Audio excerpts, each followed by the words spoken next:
Okay,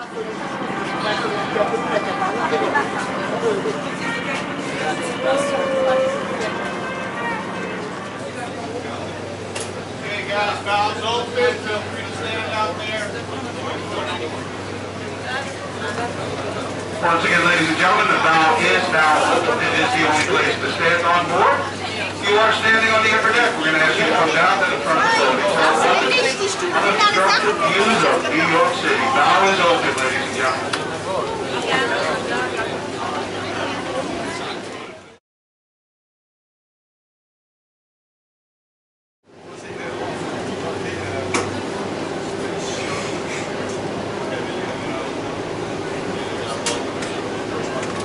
And the adventure begins. The first thing you're going to see on this cruise is the last thing you're going to see on this cruise. That's this aircraft carrier. We're going to swing up behind the USS Intrepid, give you a good look at her. If you want a better look at the inside, well, you have to pay admission and go on board. She's a museum now. A great fighting ship in her day. The Intrepid took the heaviest damage of any of the carriers in the Pacific Second World War that did not go to the bottom. She took it on the chin from kamikaze, torpedoes, buckles that never went down. The North Sea Surfer to give us Hoboken, Brooklyn, and Coney Island, and the Bowery too. Then paid the English to name everything else. New York, Chelsea, everything else. If you're on this boat, there's a pretty good chance that you're from someplace else, and if that's the case, an even better chance it is someplace smaller than this place, because most places are. And perhaps you've been a bit overwhelmed since you got here. It just might be that instead of a city that never sleeps, you're from a place where the all-night restaurant closes at 4 in the afternoon. Well, it can be a bit overwhelming. But don't let Manhattan intimidate you. Think of the island to our left was nothing more than a bunch of towns and villages compacted together onto an island. Every 13 miles long by 2.5 miles wide. We don't call them towns or villages any longer. We call them neighborhoods. The villages, well, that's what they were. And the people who live here for all their supposed Manhattan sophistication only think they're so smart. While there's nothing more than a village. If you don't believe me, stop on the street. Ask him. Ask her. Great evening. He will not say New York, and she will not say Manhattan. They will give you the name of their neighborhood. They'll say, well, I live in Chelsea, or Tribeca, or Murray Hill, or East Harlem, or Washington Heights, or a dozen other places. That would be their neighborhood, sure, but in fact, in truth, it's their village. It's what they know. And usually not a great deal more.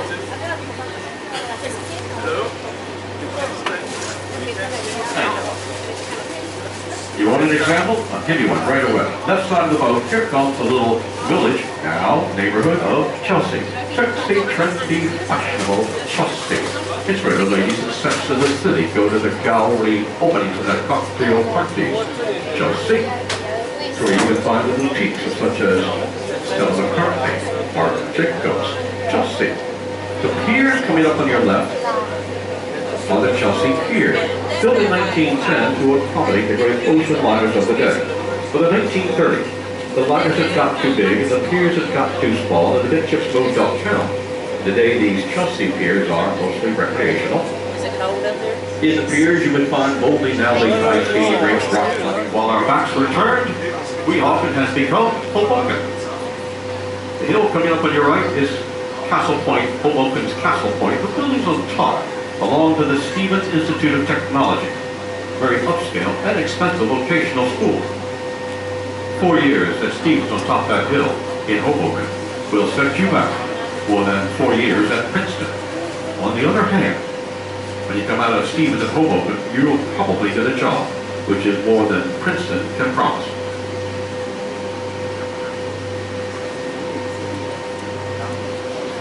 Now, I don't have an X-ray vision like Superman, but I don't need it. I can look right through that hill in Hoboken to your right, or right through it. And you know what I see 3 blocks behind it on Washington Street? I see people waiting in a long queue, lined up down the street and around the block.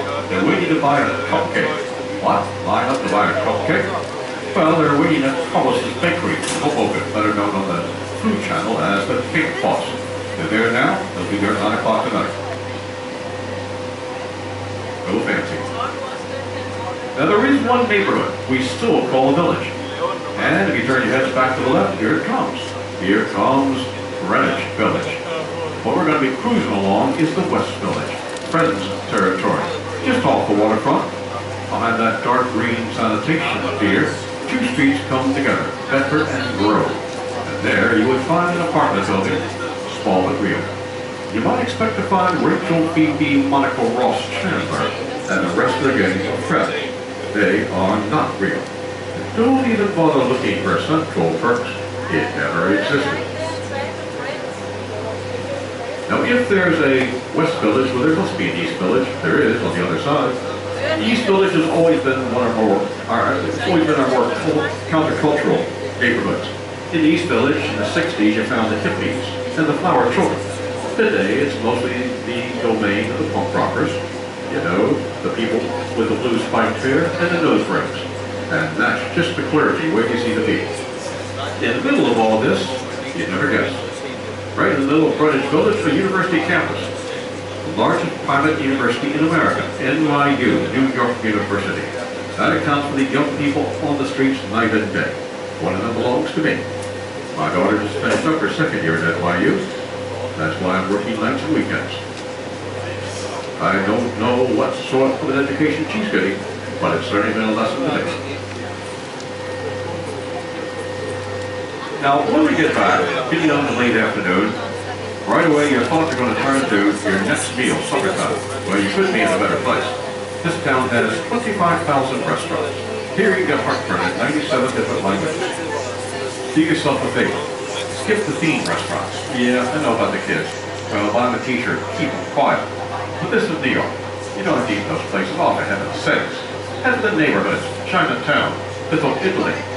Take the A train up to Harlem, the joy to be jumping. Take the #1 train down to the village. Get off at Christopher Street. That pier up ahead on the left with the white umbrella is the Christopher Street Pier. Your friends really existed after they beat this evening, and their neighbors, the Huxtables, as well. Now you notice I said take the A train up to Harlem. Then I said take the #1 train down to the village. Up, down. What's up with that? Well, it's subway talk, but you need to know it. You see, on this island of Manhattan, you never go north and you never go south. I don't care what your GPS says. On this island, you go uptown or you go downtown. While you're in the town, if you ask directions and the fella says go 3 blocks north, very likely go ask somebody else. Because he's not from here, he would not say that. 3 blocks north of 3 blocks north would be 3 blocks uptown, 3 blocks south, 3 blocks downtown. And while you could go downtown on this island, you certainly may, you'll never get there. You see, here it's not a place, it's a direction. You go there, but you never actually get there. Right now, we're going downtown. Oh yeah, we are. But we won't get there. Do you know what? We can look there, they can't stop us. Look, let's side of the boat, let's look all the way down towards the end of the island. Just about as far as you can see. What do you see? Well, you see a bunch of tall buildings all clumped together. Tall and close together. Forming canyons. Canyons have become quite dark and deserted at nightfall. A perfect haunt for a creature of the night such as Batman. Here on your left, at the end of the island, comes Gotham City. It is also the financial capital of the world. Every business day, Monday through Friday, 1 out of 4 financial transactions recorded on the planet take place in these canyons of Gotham City. Now, by now, you picked out the tallest building down there, which also is under construction. One with the 2 cranes up on top. That is World Trade Center #1, what some have called the Freedom Tower. 1 tower to replace the 2. They're not done yet, but they're getting there. Well, you can see for yourselves. The steel for the last 4 has gone in. 105 will be the top 4. Steel's already in. They still have to cover it with the outside sheeting. But even after they've done that, they still have to put the tall TV antenna up on top. That'll be quite a job. When they're done with that, the top of that antenna will be 541 meters above the ground, making World Trade Center #1 the tallest building in the Western Hemisphere. Now, why did they choose 541 meters? They didn't. But 541 meters converts to 1,776 feet. Did I get it? 1776. This is the Declaration of Independence. And remember that date, because pretty soon you're going to hear it again. Big time. Railroad stations. The waterfront was lined with them. But very likely you chose this one. More newcomers flying on board a train here than all the other railroad stations combined. Over 10 million of those platforms are found. You look past the flags, you can still see the platforms. 10 million boarding trains headed west. Pittsburgh, Chicago, Kansas City, Keokuk, Kankakee, Kalamazoo, all aboard for 1,000 places west. Their descendants? Ah, well, look about you. They're on the boat right now. You might really be one yourself and not even know it. They ought to do it. But very soon, between the ship you got off in New York City and the train you climbed aboard over here in Jersey City, your life savings begins to drown. Now that everything you got here, believing the worst to be over, that nothing more could stand in your way. Ellis Island could single you out of hundreds of others, pick you out of a crowd, turn you around, put you right back on the ship you just got off on and send you straight away back to the place you just came from. If you didn't have the right stuff, ooh, there'd be nothing personal. The numbers were too big for that. But the decision that they share, I said two things. Well, they all arrive on Ellis Island having first been greeted by liberty enlightening the world. 6 years before the first immigrant, a 15-year-old Irish girl by the name of Annie Moore set foot on Ellis Island on her birthday. To open the floodgates, this statue climbs that pedestal, holds up that lamp to light the way for Annie Moore and the rest. Liberty enlightening the world, a proper name? You may call it what we do, simply the statue, that'll do. She's a gift for the people of France and the people of America. She needs to celebrate our centennial. Arrives a bit late, and when she does, she's in 214 boxes. Stenciled on the outside, the two most dreaded words in any language: assembly required. She wears a crown with 7 spikes for the 7 seas and 7 continents. At her feet, there are chains. She was shackled in slavery just before we got here, but watch closely, watch for the right foot, you'll see it. She's picking up that right foot. She is not standing still, no. She is walking forward. The shackles have been...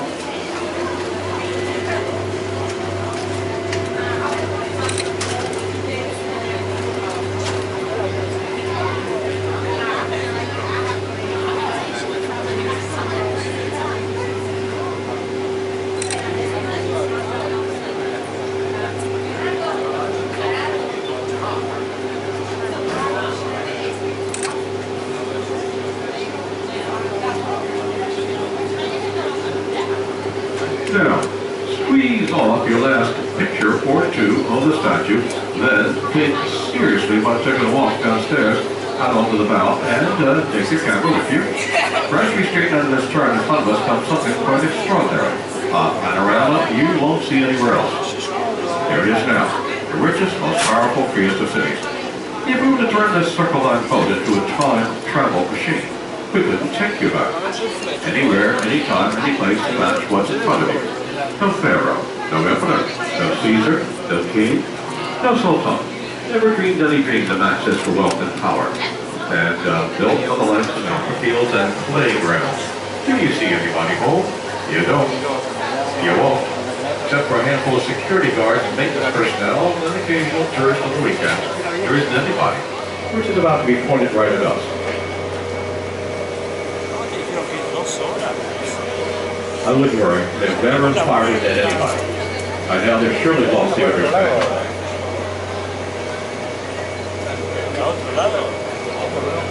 Manhatten lo puedo sacar a la izquierda. Viento. Ah. Sí, pero no, Manhatten. Era como si de Brooklyn, Manhatten se gana en el medio.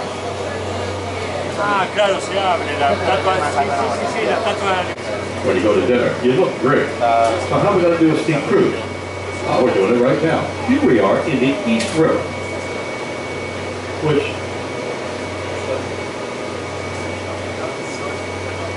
here we are in the East River, which you might as well know is a fake. East River is not a river at all. It's no more a river than that watch you just bought down there on Canal Street is a Rolex. Yeah, there's only 2 L's in it. East River is a tidal strait, a 14-mile long arm of the sea. As such, we now take you on a sea cruise. I wouldn't hold out too much hope for the midnight buffet. What's it good for, this fake river? Well, right now, we're using it to split Manhattan on the left from Brooklyn on the right. That would be Brooklyn to your right, and don't ignore it. You might ignore Staten Island. Everybody else does. But you can hardly ignore Brooklyn on the right, because if Brooklyn were and it would have happened anyway. You know? Now that I think about it, it had already happened. You see, 15 years before consolidation, Beeling makes it illegal. They would join, marry if you like, Brooklyn and New York together for all time in a far more lasting, even intimate fashion. They did it. And they completed work on that bridge dead ahead, that first bridge, that Brooklyn Bridge. Get your cameras, come downstairs, and go get a picture of the Brooklyn Bridge. Because of all the things you see on this cruise, all these world-famous landmarks, it just might be that this bridge coming up is the most impressive thing you're going to see. Now you say, well, how could that be? It's a fine-looking bridge for sure, but what's so special about it? It just seems to fit in. Oh yeah, it does now. You could easily fall into a trap. Believe that the Brooklyn Bridge was built to fit the scale of this most heroic of cities. But you know what? You have it backwards. It's the other way around. The city was built to fit the scale of this most heroic of bridges. They start working the bridge in 1869. There is nothing around here more than 4 stories high. In that year, you could, if you wanted to, take a train from New York to San Francisco across a continent. You could not take a train from one side of this East River to the other. It's not even a mile. Look for yourselves. But there were no bridges. And experts were pretty certain that such a bridge was not even possible. Where the experts are gone, there's the bridge. It's been there for 128 years. It will be there a lot longer. Engineers have inspected the bridge, wrapped it, tapped it, X-rayed it, sent divers down to the bottom to check the pilings, and they have announced that with a coat of paint, the bridge will last another century, and then they'll take another look at it. So a bridge which, when complete, was the greatest piece of engineering since the pyramids, may last nearly as long. It's long enough for us to sail on the bridge twice, going up and coming back. Now, we have an assignment for you. Someday, one day, well, this would be a great day, take a walk across the Brooklyn Bridge. I said walk. The bridge was built for pedestrians, horses and carriages and trolleys. They built this bridge they had never seen an automobile. They knew nothing of it. Well, the automobile came soon enough today. On average, 6,000 cars cross the bridge. But so do a great number of pedestrians. Ooh, you'll have lots of company. What are you going to do when you get to the other side? There's a lot to do in Brooklyn. Right beneath the bridge on the Brooklyn side, a famous pizza parlor for Maltese. And you see that little white lighthouse there on the landing behind the tent? That's not a lighthouse. You know what that is? That is the Brooklyn Ice Cream Factory. So you walk across the Brooklyn Bridge, treat yourself to a hot fudge sundae, then you walk back and you will not have gained a single calorie. Guilt-free. How about that? Well, the coming of the automobile necessitated more bridges. They built more. A total of 3 from the lower East River. They're about to pass under all 3 and do it very quickly. It will be in this order. The Brooklyn Bridge. Next comes the Manhattan Bridge. Third will be the Williamsburg Bridge. 3 bridges in a row. A lot to remember on a lovely afternoon such as this, so do it this way. Brooklyn, Manhattan, Williamsburg. BMW. Just like the automobile. That's all you have to remember. And I also remember we did promise an intermission. Let's take a break right now. The restroom, snack bar, walk on the bell, visit with your friends. Once we pass under the 3rd bridge, having left Batman's Gotham City well behind, and with Superman's Metropolis in full view, I'll come back to the microphone and we'll deal with skyscrapers and the Man of Steel. Back with you in a few minutes. Not.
Well, there's 1 year and 45 days to put up the Empire State Building. They worked around the clock. A steel girder fabricated in the steel mills in Bethlehem, Pennsylvania, 100 miles to the west on, let's say a Thursday. They left the mill by supper time on Thursday. Would make the journey overnight by rail, arrive at Manhattan before dawn on Friday. They would send it straight away to the building site, 34th and 5th Avenue. In the darkness of that Friday morning, the ground crew with their flashlights would search for the number of the beam. That would tell them exactly where that beam was to fit into the building in that way. They pushed it into the heavens, waited to the top of the building in the darkness, well before breakfast. 4 men, iron workers on the ribbon team, most likely Mohawk Indians, named the Skywalker. They had positions just like a sports team. There was a heater, there was a catcher, there was a gunman, and there was the buckaroo. The heater would heat the ribbon white hot, toss it to the man on the next beam over. That would be the catcher. Now here's a fellow, this catcher, standing on a narrow beam of 1,000 feet in the air. Nothing below to rate his fall, except Fifth Avenue. He tips that ribbon in a tin cup, put it in place for the man with the pneumatic hammer. That would be the gunman. Lining up everything would be the buckaroo. A good ribbon team could pound in 500 in a day. If one member of the crew did not show up on the ship, local boy, Juilliard graduate, arrives in the nick of time to save the day. Catch the helicopters that plummet down and puts it safely back up on top. How did he get there so quick? Well, he is faster than a speeding bullet. More to the point, he was already there. You see, right in the shadow of that press development on 42nd Street, you come to the offices of the New York Daily News, which, when they appear in the films, under magic of Hollywood, become the offices of the Daily. Yes, where you would find Clark Kent, America's dumbest woman, Lois Lane. Superman puts on a pair of glasses and she doesn't recognize him. There's something about you, Clark. Well, good. Lois had contact lenses, there wouldn't be any story. Our story, we're about to turn around. It's a 2-hour semi-circle cruise. We just about reached the top of our first hour. We go from 42nd Street on the west side to 42nd Street here on the east side. We left our pier at 42nd Street on the west side with the underworld meet elite, 42nd Street. We now arrive at 42nd Street on the east side with a country of the world meet at the United Nations. Here's the UN display left with the skinny bellied green windows facing out, the sideline satellite dish, and here, sharp eye, you can see the blue flag of the UN.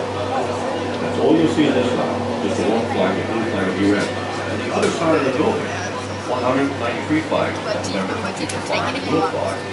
So, the cheese and the beer reaches. So who's the village? The village in town, that's where you would find Bill Pigs. When the Yankees are in town, they are, and not at the stadium, they will be.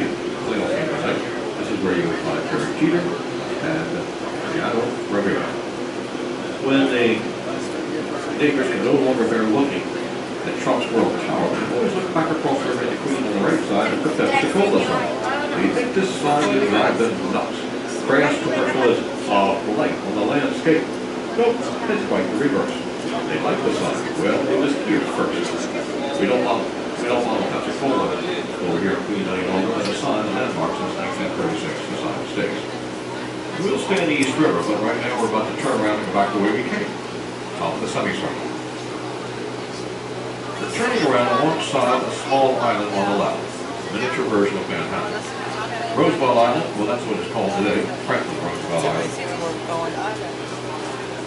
In the 19th century it was Welfare Island. When it was Welfare Island, it was a place of quarantine and exclusion. Here we sent lunatics, criminals, and people with infectious diseases. Now we don't do that anymore. I believe that's a thing of the past. And there's only one reminder of those grim days. Straight ahead, at the end of that stone wall, look for the ruins of the old smallpox hospital. Very spooky. Hospital was built in 18.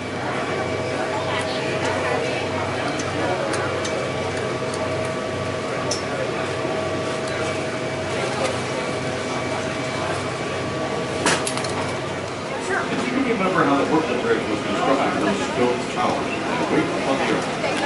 Look at the towers of this bridge coming up. Delicate lacework of iron and steel. What changed in 20 years between the Brooklyn Bridge and the Williamsburg Bridge? The answer? The Eiffel Tower, a demonstration by Gustave Eiffel in Paris of the possibilities of later in the technologies of iron and steel. Forerunner to the skyscraper. Take a suspension bridge, turn it up on end, put walls before it, you got a skyscraper. Basically what it is. Now they wouldn't build bridges like this anymore, not after they have power bridges and stuff like this one. Now the neighborhood on the right between the three bridges is the most famous in America. It is the legendary Lower East Side. East Side, West